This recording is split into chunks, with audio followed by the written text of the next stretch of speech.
రంగుల లేఖలు రాసి చిరుగాలి చేతికి ఇచ్చి ఎప్పుడోనే పంపించాను నువ్వు చూడలేదా నా మనసే పడవగా చేసి కలలన్నీ అలలుగా చేసి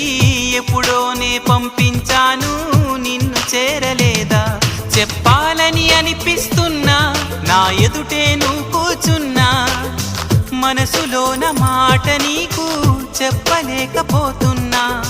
చెప్పకుండా ఓ క్షణమైనా ఉండలేకపోతున్నా ఎలా చెప్పనం